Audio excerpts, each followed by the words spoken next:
la sesión 76. Hasta hoy estuvimos 76 semanas consecutivas sin faltar un solo jueves, pero el próximo nos vamos a ir. No va a haber el siguiente jueves por cuestiones de llevar a este chavo a un campamento a yo creo que van a ser Peña de Bernal. Así que sí, Por ahí les vamos a enseñar a un lugar donde va a estar. Peña de Bernal es precioso. Sí. Y donde ¿Verdad, vamos a Saúl? estar también nosotros. Eso Mañana, fue el pasado. sí. Esa es la razón. Pero hoy vamos a continuar con el capítulo 5. Estamos ahí estudiando el amor de Dios y como es un tema demasiado apasionante, pues resulta que no terminamos lo que habíamos anunciado en la sesión anterior, de que veríamos el amor de Dios y veíamos el Espíritu Santo, porque son como dos entidades gemelas que constituyen una manera en que está presente nuestro Dios en la vida de cada creyente. El amor de Dios se derrama en nuestro corazón por medio de su Espíritu Santo. Eso es. Entonces, ahí estábamos hablando del amor de Dios, pero también queríamos ver algo sobre el Espíritu Santo, que es, digamos, la manera en que actúa Dios en nuestra vida. Pero, pues, por cuestiones de tiempo no terminamos, pero hoy vamos a hacerlo. Aquí nada más está una síntesis para recordarles que la pregunta que nos planteamos para explorar esta temática pues fue: ¿cuál es la naturaleza del amor de Dios? Y veíamos algo muy sencillo, que ahí en unos textos que analizamos desde su estructura original, de cómo están planteados los vocablos en el griego del Nuevo Testamento, bueno, encontramos que agapao es un amor con las características que aquí se describen.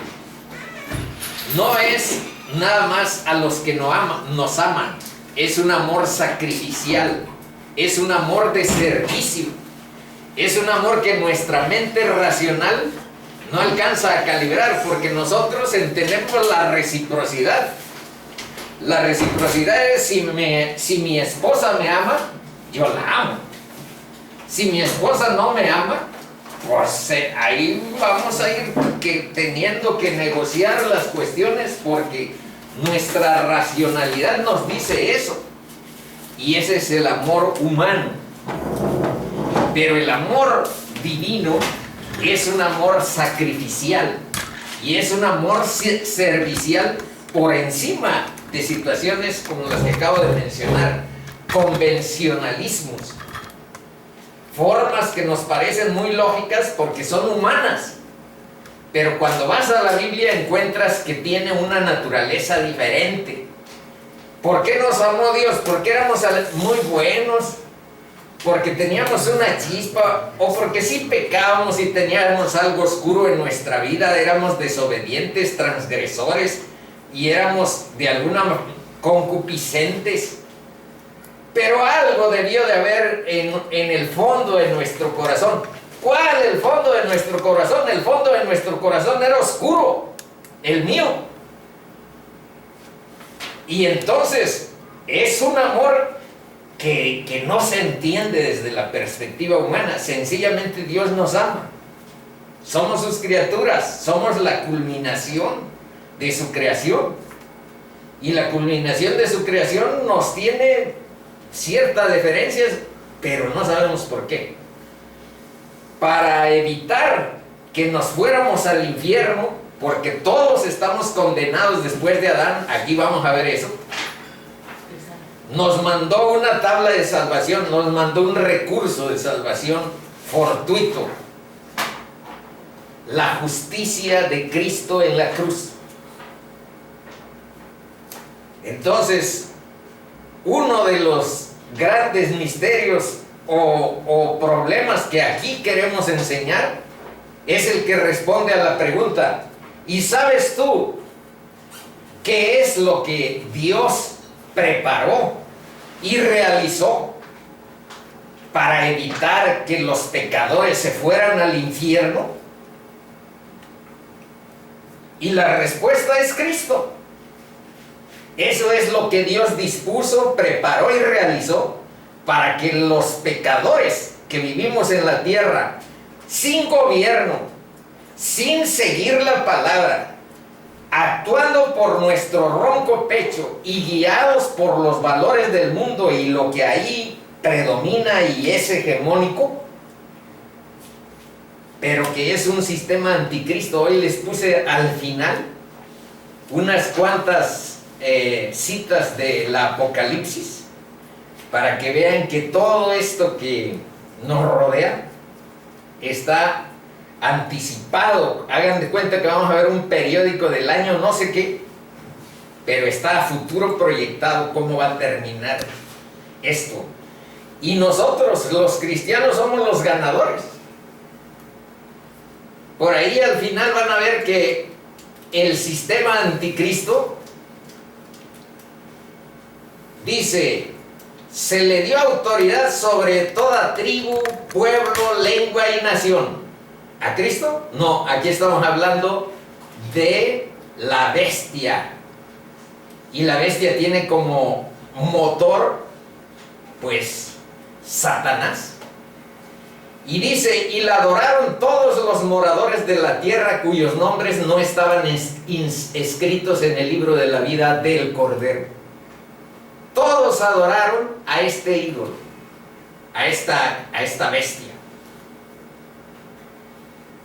Pero todos los que no estaban escritos en el libro de la vida de Jesucristo, que fue inmolado desde el principio del mundo. Y luego vean aquí en el capítulo 13 todavía dice que se le permitió hacer guerra contra los santos. Pues ¿quiénes son los santos? Los cristianos. Santos quiere decir que están apartados de los valores del mundo y que están apartados para realizar en su vida el propósito de Dios. ¿Y qué dice en el capítulo 13 de Apocalipsis? Que todavía este sistema anticristo que nos gobierna y que nos rodea, dice, se le permitió hacer guerra contra los santos y vencerlos. Hasta el capítulo 3. Pero en el capítulo 18, un ángel quiere dar la nueva. Ha caído la gran Babilonia y se ha hecho habitación. Bueno, pero esto tan solo es un adelanto de esa parte que les digo. Es como si viéramos un periódico de muchos años después, ahora, porque para la palabra de Dios, el pasado es la historia que está ahí registrada en la Biblia y el futuro es la profecía que está registrada ahí en la Biblia. Y deben de saber que este mundo que nos rodea es en muchos sentidos hecho y moldeado por la gracia de Dios. La ciencia, las artes, la poesía, etcétera, todo tiene en sí plasmado que estamos hechos a imagen y semejanza de Dios, y nos puso a vivir para que nos reprodujéramos, para que viviéramos en amor con nuestra pareja y con nuestra familia. Entonces, cuando decimos que hay una distancia en relación al mundo, fíjense bien, ¿en relación a qué es? Es en relación a la ideología ateísta, porque en la ciencia, si ustedes investigan quién fue Isaac Newton, o Renato Descartes, o Albert Einstein, verán que cuando menos eran muy respetuosos de la palabra bíblica y eran además personajes. En el hecho, bueno, en el caso de Isaac Newton, pues era un cristiano, genios de la ciencia. Y el director general de la investigación, así colegiada de muchos países que investigaron el genoma humano, y esto es actual, no es del siglo XVIII ni es del siglo XIX, es del siglo XXI, el director general del proyecto del genoma humano, de explorar el ADN de los seres humanos, ¿qué creen que dijo? Que ese es el libro que se anunciaba en uno de los salmos de la Biblia y que está codificado en cada una de las células del ADN de los seres humanos. Y también, siglo XXI, el director del ADN de la investigación colegiada de muchos países es también con esas características, respeta la palabra de Dios. Pero dentro de todos esos hay una corriente que dice, si nosotros aceptamos la existencia de Dios, somos responsables. ¿Y qué vamos a hacer si yo tengo una vida desordenada? Y si yo tengo, mejor acordemos, no hay Dios. Y hay toda una ideología que no se equipara a lo que es en realidad el método científico, porque el método científico, hay varios que dicen, venimos de la evolución de una antropoide al ser humano, como lo describió Darwin, y dónde están las evidencias científicas que podemos nosotros identificar de que haya evolucionado un ser a otro ser. Porque cambios, eso se llama adaptación, no se llama evolución.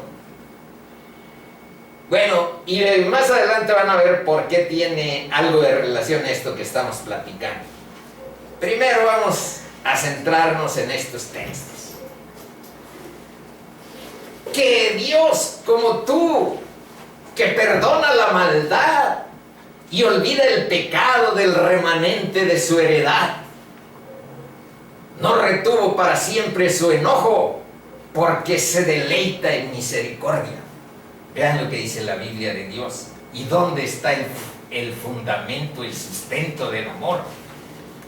En que Dios se deleita en su misericordia.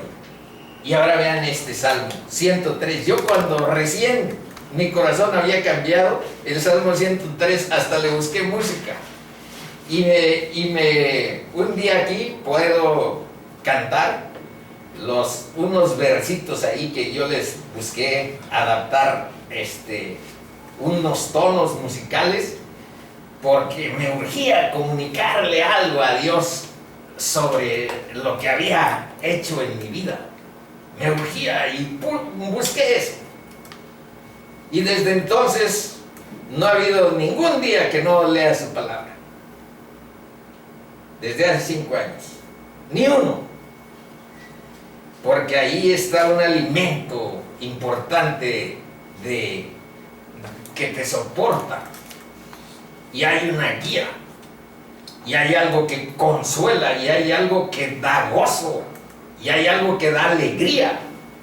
Y hay poesía que inyecta sentido y significado a la vida. Vean esta. También tiene poesía. Dice que Dios no ha hecho con nosotros conforme a nuestras iniquidades. No, pues imagínense si hubiera hecho conmigo conforme a mis pecados y a mis iniquidades. Ni nos ha pagado conforme a nuestros pecados. Porque como la altura de los cielos, vean aquí le empieza la poesía, dice, como la altura de los cielos sobre la tierra, engrandeció su misericordia sobre los que le temen. Y otra metáfora, vean otra. Así como está de lejos, bueno, pero mejor se los leo textual. Cuanto está lejos el oriente del occidente, así como ven de lejos a donde sale el sol hasta donde se mete el sol, así hizo alejar de nosotros nuestras culpas. Tuvo que alejar de nosotros la oscuridad, las rebeliones, como ahí se dice, nuestros pecados. Por eso el reino de Dios es primero justicia. Y nosotros no predicamos ni enseñamos moralidad. Nosotros enseñamos la reconciliación de tu vida con Dios. Moralidad, ahí están las escuelas. Ahora han ensayado, las escuelas seculares han ensayado que no nada más es una educación integral, sino que debe ser emocional, y hay una teoría sobre la inteligencia emocional.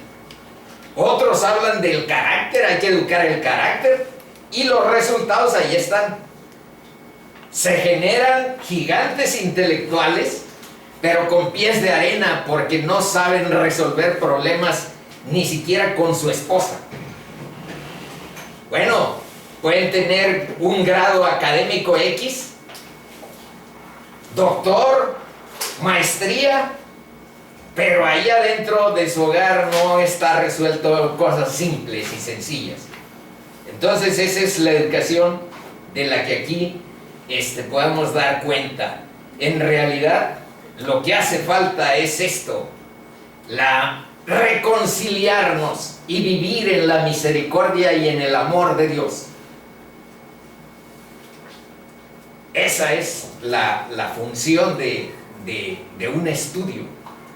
Buscar que se reconcilie cada uno con Cristo, con Dios, por medio de Cristo. Eso es plantearnos cuál es la manera más eficaz de resolver los problemas que nos rodean en el mundo, porque a todos nos preocupan los divorcios, la inseguridad, el delito, etc. Pero la pregunta es, ¿cuál es la manera eficaz en que podemos contribuir a resolver de raíz los problemas que nos rodean? Y la respuesta es: reconcíliate con Dios y vive con el amor de Dios en tu vida.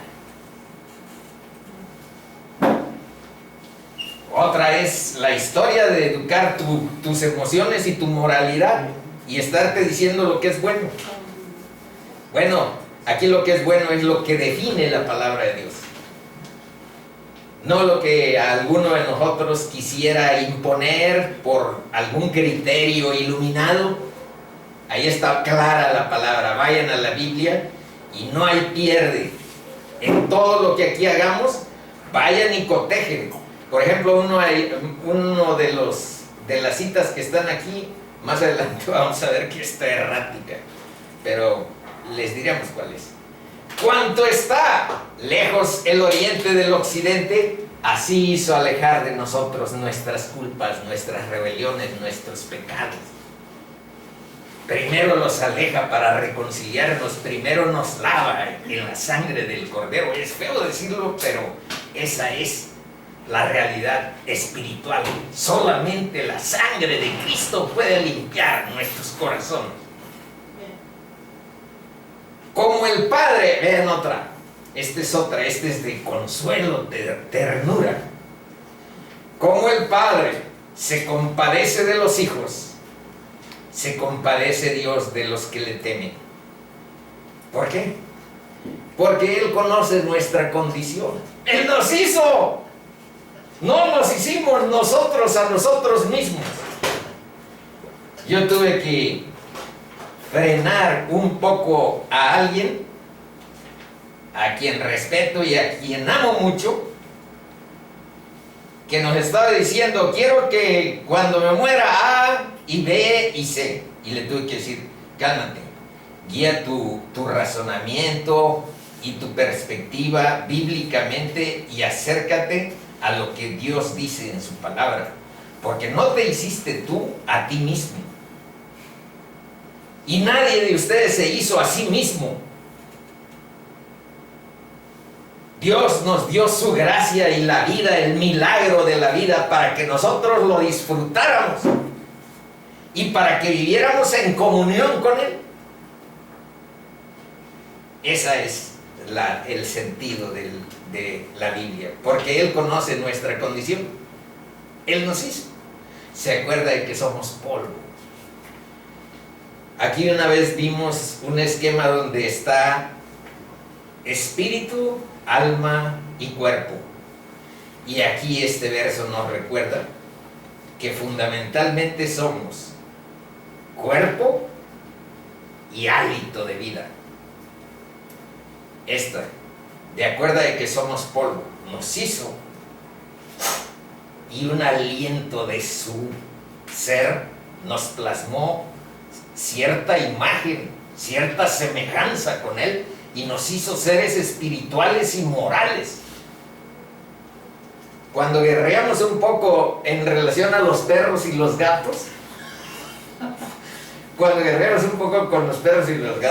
se refiere, chicos, a que la teoría de la evolución ha permeado de contrabando en nuestros valores, como para que ustedes y yo aceptemos de que, bueno, los perros y los gatos son semejantes a nosotros. Nosotros también somos animales. Eso dice la evolución. Nosotros también somos animales. ¿Qué tiene un perro y un gato que no tengamos nosotros? Pues no tiene la imagen y la semejanza del creador. Eso es lo que no tiene.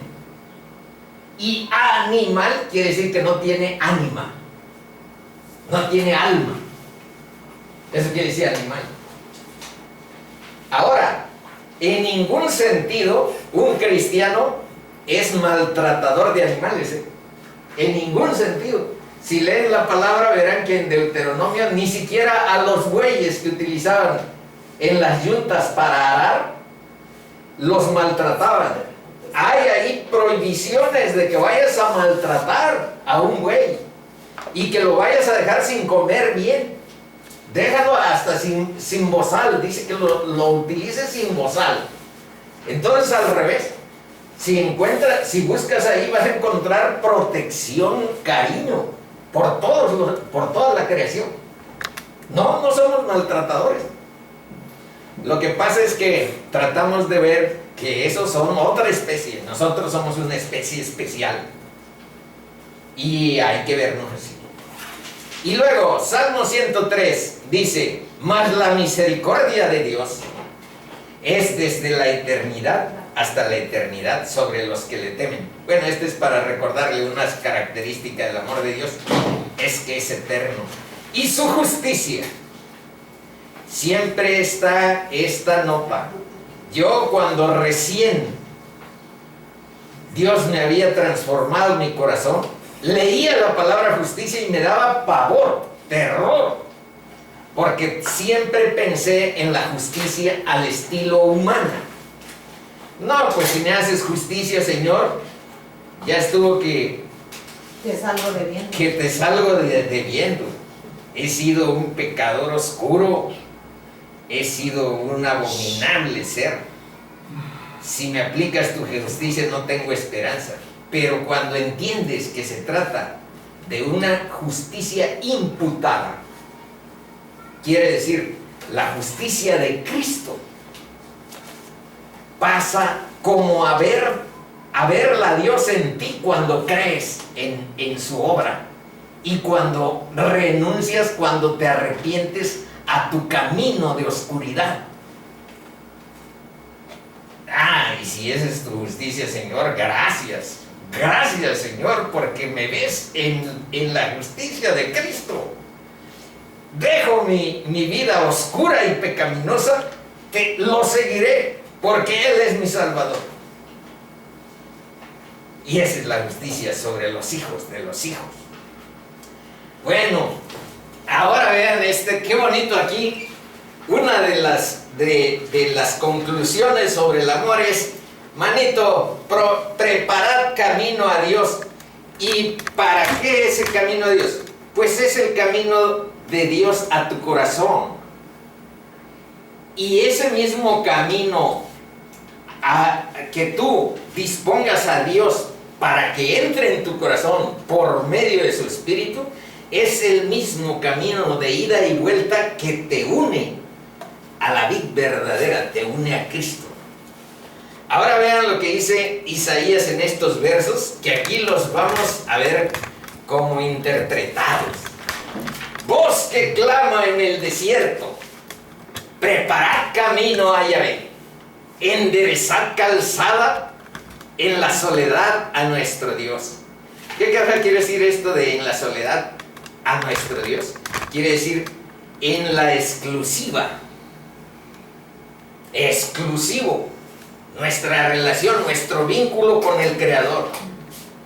Y ahora vean, aquí empieza la poesía que aquí está interpretada. Todo valle sea alzado. Todo valle, todo bache sea rellenado. Entonces aquí, ¿qué cosa quiere decir valle? Sea alzado. Los baches de la desconfianza en la palabra de Dios y de la falta de discernimiento, esos son los baches, son los valles, hay que rellenarlos. ¿Hay que rellenarlos con qué?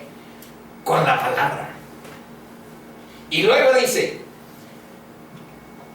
bájese todo monte y collado, o sea, lo que está así alzado como promontorios, hay que reducirlos, hay que bajarlos, porque viene Dios. Preparad camino. Ahora, ¿qué cosa quiere decir bájese todo monte y collado? Los promontorios, los cerros del orgullo, de la autosuficiencia, y ya les dije que eso es muy autobiográfico. Esos promontorios del orgullo y la autosuficiencia hay que rebajarlos, aplanar. ¿Allanarlos con qué? Con humildad y con amor. Pero hay una tercera categoría. Fíjense, todo valle sea alzado, todo bache hay que rellenarlo. Bájese todo monte y collado, redúzcase y empareje. Y ahora vean, y lo torcido se enderece y lo áspero se allane. ¿Y qué cosa quiere decir? Quiere decir, las personas impedidas por prejuicios contra la palabra, hay muchos que tienen eso, prejuicios contra la palabra, y los caminos determinados por Dios, prejuicios contra la palabra y contra los caminos determinados por Dios, eso constituye lo áspero y lo torcido. Y con ellos es menester enderezarse y tener fe en Dios. Y ahora vean lo que dice de cuando se entrometen los humanos en la relación que tú puedes tener con tu Creador. Aquí siempre estamos insistiendo, busquen un encuentro personal con Cristo, busquen un encuentro con Dios mediante la oración, el arrepentimiento y la fe. No hay más camino que la fe y antes el arrepentimiento. Pero ahora vean lo que dice. Dice, ¿qué tengo que decir a voces? Pero eso que les hemos dicho nosotros siempre hemos procurado, respetando estrictamente su voluntad. Porque eso tiene que emanar de tu corazón y de tu sinceridad. No de la presión, no del chantaje, no de la inducción psicológica que yo sea capaz de ejercer sobre ti, porque todo eso es suciedad enfrente de Dios. La inducción, la emotividad, la emoción, para que tú agarres un determinado camino, es basura en lo que Dios dice. Vean a dónde lo dice. Dice, ¿qué tanto da voces? Y yo respondí, ¿qué tengo que decir a voces? Que toda carne, esa es la intromisión de los humanos. Toda carne Rafael y todos, es hierba. Y toda su gloria, la gloria de los humanos, como flor del campo. ¿Y qué pasa con la hierba y la flor del campo? Bueno, chicos, la hierba se seca y la flor se marchita, porque el viento de Yahweh sopla sobre ella, sopló en ella. Ciertamente como hierba es el pueblo. Entonces, nuestra única función es ser instrumentos, canales de la palabra viva de nuestro Dios. Eso es. Lo que yo inyecte de emociones y para inducirlos o inducción psicológica, ahí vean lo que dice Isaías. Ahora vean en qué concluye esta parte. Dice, bueno, no te fíes en la hierba, no te fíes en la gloria que como flor del campo exhiba toda carne, porque sécase la hierba y marchítase la flor. Más, aquí está el mensaje, más la palabra de Dios nuestro, ese sí, es un testimonio permanente porque permanece para siempre. Por eso dice aquí, la introducción de los hombres será como la hierba frente a la palabra. Preparad camino. Y esta es la conclusión del tema sobre el amor de Dios. Efesios 3, 17 al 19. Preparad camino a Dios para que venga a tu corazón. ¿Pero para qué más? Para que habite Cristo por la fe en tu corazón, en vuestros corazones. A fin de que, y vean, la vida cristiana aquí está definida: arraigados y cimentados en amor. Seáis arraigados, quiere decir echando raíces. Cimentados quiere decir que lo que tú edifiques en tu vida esté profundamente asentado y cimentado en amor. Seáis plenamente capaces de comprender con todos los santos. Vean, ¿qué cosa tenemos que comprender? Cuál sea la anchura, la longitud, la profundidad y la altura, y de conocer el amor de Cristo. Y aquí define algo de lo que ya les adelantaba. Excede ese amor de Cristo, excede a todo conocimiento, para que seáis llenos de toda la plenitud de Dios. ¿Y qué cosa es la plenitud de Dios?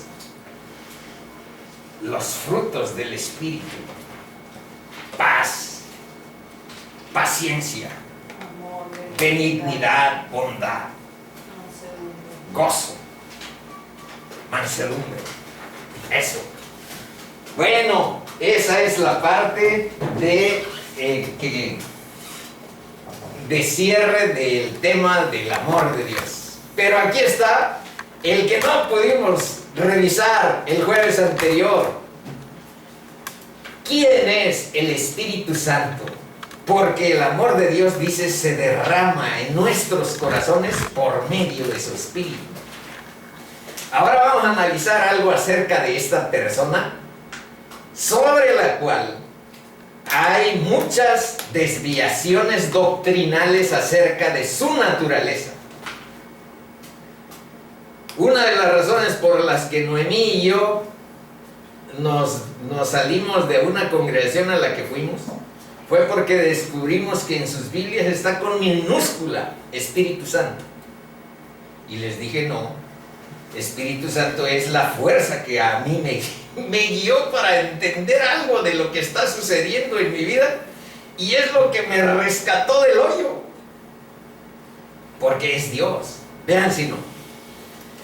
Nada más que aquí está la aritmética divina. Aquí está la aritmética que siempre genera pues cierta duda, La aritmética divina dice 1 más 1 más 1, pues sí son 3, pero son 1. ¿Son 3? No, es 1. Esa es la aritmética. Dios, Jesús y Espíritu Santo. Y ahora vean a dónde dice. Porque 3. Bueno, estamos de acuerdo, Señor.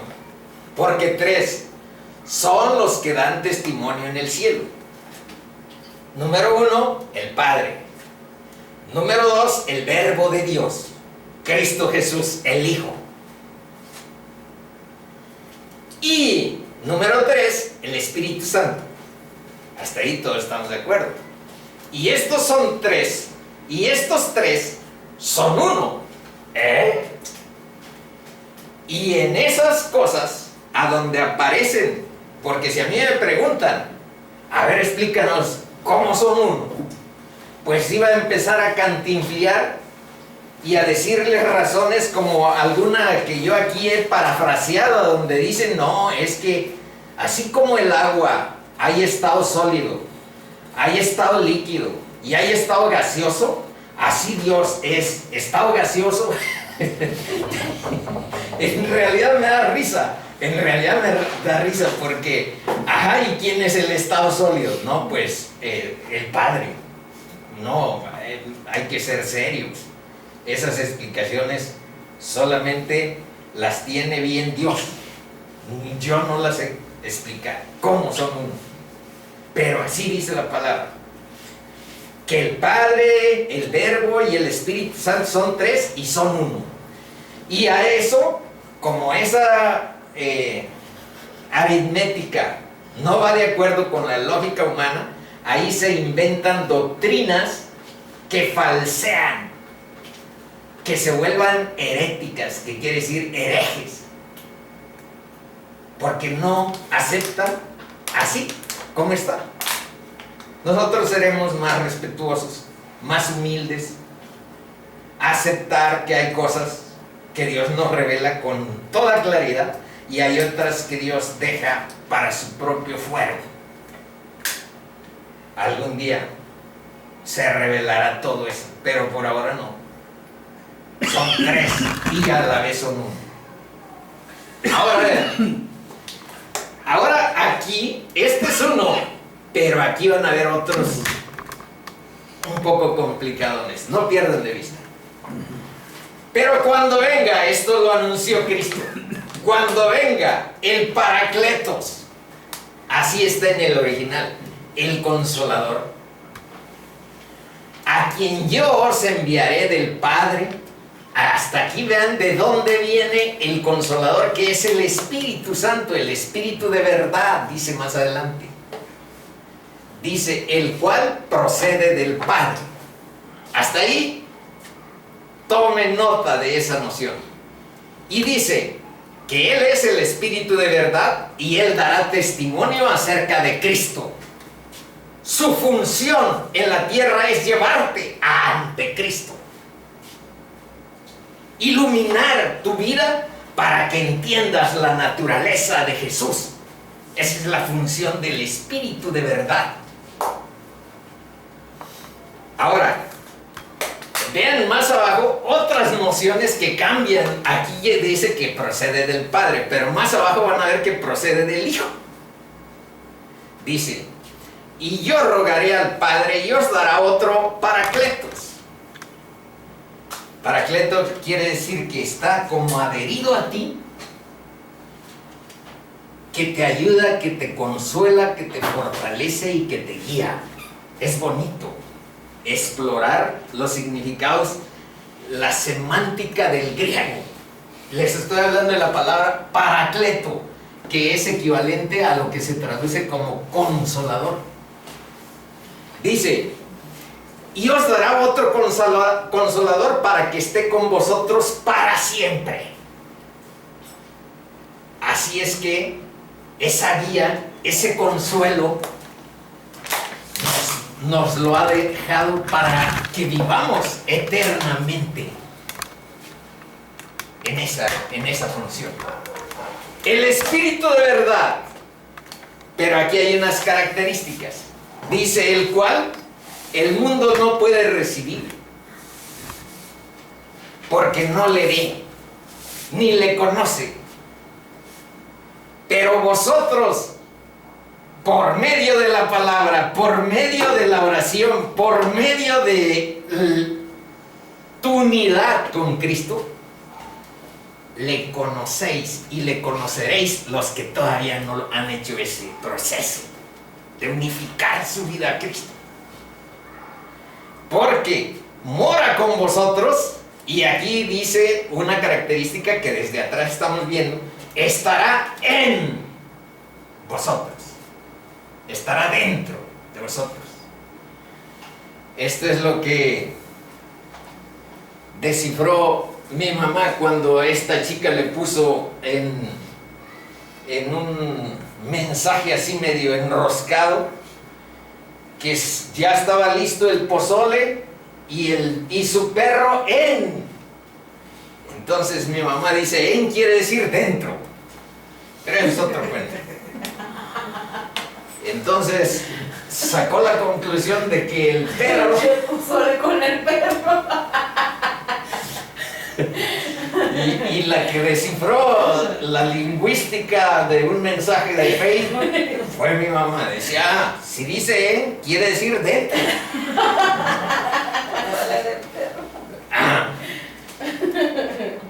Otra, Gálatas 4, 6, 7. Y por cuanto sois hijos, Dios envió a vuestros corazones el Espíritu de Cristo. Vean cuál es la naturaleza de ese Espíritu. Es el Espíritu de verdad. Consuela, guía, orienta, fortalece, empodera. Pero aquí dice, el cual procede del Padre. Y aquí dice, el Espíritu de Cristo. El Espíritu del Hijo. Les digo, aquí está arriba. Es el mismo. Es Dios. Por eso, nosotros que creemos firmemente que si es Dios, no se manipula, sino nosotros somos instrumentos de ese Espíritu. Y dice, y termina esta parte, Dios envió a el Espíritu de su Hijo, el cual clama, Abba Padre.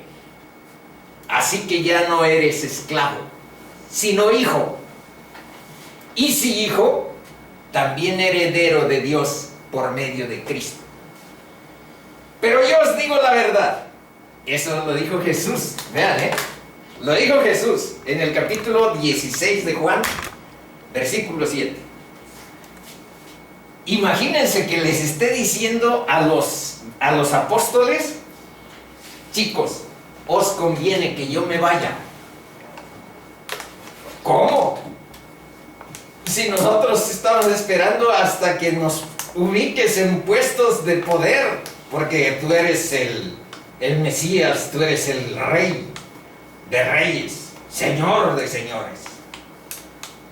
Os conviene que yo me vaya. Porque si no me fuera, el Paracletos no vendría a vosotros. Mas si me fuere, os lo enviaré. Enviado de Cristo, representa al Padre, representa al Hijo. Ese es. Ahora bien, vamos viendo rápido cuestiones así como esta. Dios lo da a quien orando lo pide. ¿Dónde dice? No es esto algo que esté ahí para no sé quiénes. Dios lo da a quien orando lo pide. ¿Dónde dice? Pues si vosotros siendo malos sabéis dar buenas dádivas a vuestros hijos, cuanto más Dios Padre, Padre Celestial, vuestro Padre Celestial, dará el Espíritu Santo a los que se lo pidan. Otra, Dios lo da con el perdón de pecados y la justicia por la fe en Cristo. ¿A dónde dice? Hechos 2:38. Pedro les dijo: arrepentíos y bautícese cada uno de vosotros en el nombre de Jesucristo para perdón de los pecados, y vean, y recibiréis el don del Espíritu Santo. Ese Espíritu nos enseña la verdad. ¿A dónde dice? Primero en Isaías 11:2 dice: y reposará sobre él.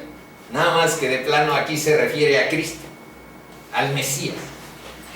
Pero a quienes siguen a Cristo, ese mismo Espíritu, vean sus características, y reposará sobre él el Espíritu de Dios. Uno, Espíritu de Dios, uno. Espíritu de sabiduría y de inteligencia. 3. Sabiduría, inteligencia. Espíritu de consejo y de poder. 5. Pero son 7. Espíritu de conocimiento y de temor de Dios. ¿Y por qué les hago la mención? Porque en Apocalipsis vuelven a aparecer figuras de 7 cuernos, que son los 7 espíritus de Dios. Y luego dices, pero pues ¿cuáles espíritus? Y tienes que irte hasta atrás, Viejo Testamento. Aquí dice, estos son los 7 espíritus de Dios. Luego, 1 Juan 2:27, a donde yo ahí una vez, la vez que les dije que había pecado con mi corazón orgulloso frente a un hermano al que no traté ni con mansedumbre ni con paciencia, y que debatía al estilo del campo, como si no fuera cristiano, lo traté así con cierta agresividad, y estuve padeciendo por eso. Bueno, vean, uno de los puntos es que yo sostuve esto, pero no lo sostuve con amor ni con mansedumbre, sino con orgullo, como que yo sabía más. Pero este es un verso clave de esto que estamos analizando. Dice: pero la unción que vosotros recibisteis, esa es la unión de tu vida y Cristo por medio del sello del Espíritu Santo. Eso es la unción. Pero la unción que vosotros recibisteis de Él permanece en vosotros, y no tenéis necesidad de que nadie os enseñe. No, pues yo con las personas que les confiaba, oye, me pasó esto. Yo era ateo. Yo tenía contra la palabra tales tirrias, tales contradicciones, no entendía y no identifiqué por mi lógica, por mi inteligencia, por mi luz, quién era Cristo nunca. Pero Dios me lo descubrió. Y cuando le decía a alguien, pues son raros las personas que son convertidas, y los otros, en vez de ayudarte a inteligir tu proceso, mejor es ir a Dios, mejor es ir a la palabra. Dice: y no tenéis necesidad de que nadie os enseñe a inteligir qué es lo que está pasando contigo. Ahí tienes la palabra, ahí tienes el Espíritu. Y busca unirte con los demás y da tu testimonio y lleva a otros a Cristo. Así como la unción misma os enseña, aquí dice que la unción misma es la que enseña todas las cosas, y es verdadera y no es mentira, según os ha enseñado, permaneced en él. Entonces, ojo con esto, todas las intervenciones humanas, en otros capítulos y en otros versículos de la Biblia, dicen ampliamente que los que tenemos o tienen, pues, don de Dios para enseñar, ábranse espacios para que enseñen a otros la palabra de Dios.